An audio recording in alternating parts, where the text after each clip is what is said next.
La histoire des Smurfs. Peo. Oh.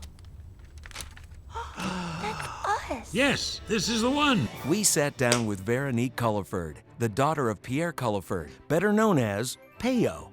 Producer Jordan Kerner and director Raja Gosnell of the upcoming Sony Pictures and Sony Pictures Animation release, The Smurfs, to talk about Global Smurfs Day and the history of the Smurfs. It says here Smurfs are mythical creatures from Belgium, also known as Stromps, documented by Peo. Veronique, what was Peo like as a person? He's a very kind man and a very good father and also a very good friend. Everybody likes him. Your father had a love of the Middle Ages. He loves the stories of Robin Hood and the stories of Snow White. He was projectionist in the cinema and he saw the movies so many times.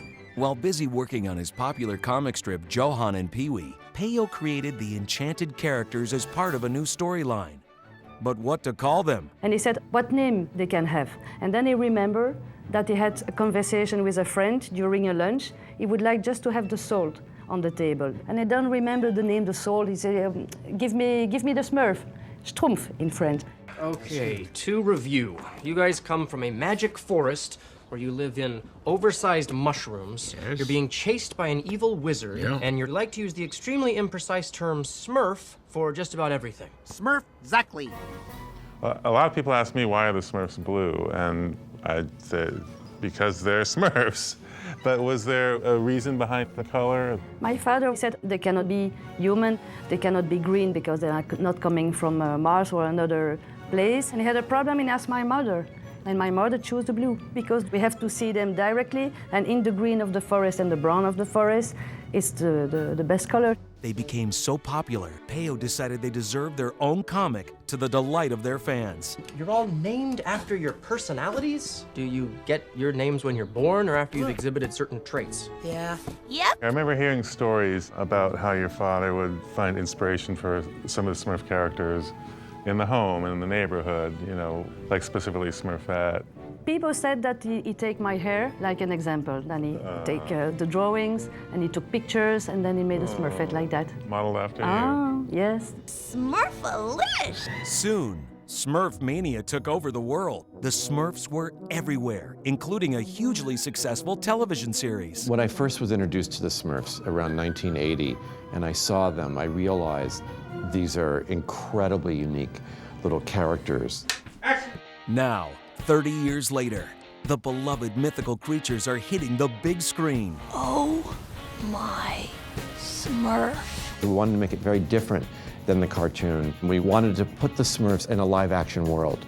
We never think about the live action. And in fact, we saw the first stage of that animation. And I said, maybe it's not a bad idea. But bringing the Smurfs into the real world would take some special magic. We started with Peo's drawings. So we worked with different skin textures, peach fuzz hair on the top, all those little life cues. How could anybody think that? Whoops. You're just surprised. They are very different. They have so many humanity in them. I think the nuanced performances that they have, these little creatures that Peo created and then we've brought to life through current day technologies are one of our proudest achievements. I'm so proud of you, Clumsy. I think it's really important that film, which often confronts the audience, every once in a while gives a gift to the audience, but can also help them to look at the world in a different way, maybe a Smurfier way. Yes, absolutely. Bring it in, big fella. We wanted to honor your father and you and everyone who have kept the spirit going. And I'm sure the spirit of my father is in the movie. All the things that my father liked to see in his character or in his stories, everything is there. And, we are lucky. Fantastic. It's fantastic. There's no doubt these adorable, lovable, and Smurf-tacular little heroes are going big places. No Smurf left behind. And now you can be a part of Smurf history on Peo's birthday, June 25th. In 2009, 2,500 people dressed up as Smurfs set the world record. This time it's going to be all over the world. The last time was only one country, I believe, each time. So worldwide here. Anyone dressed like a Smurf? Yes, everybody has to have white pants, white shoes, white hat, and a blue T-shirt. Do you have to paint your face blue? Absolutely, in blue too. Okay. Blend in. I think we're going to smash the record. You think so? So we're going for the smash. Yes. Hi everyone, I'm Katy Perry, here to remind you all to get out for the Global Smurfs Day on June 25th. And don't forget to see the Smurfs this summer. Check out globalsmurfsday.com for more info.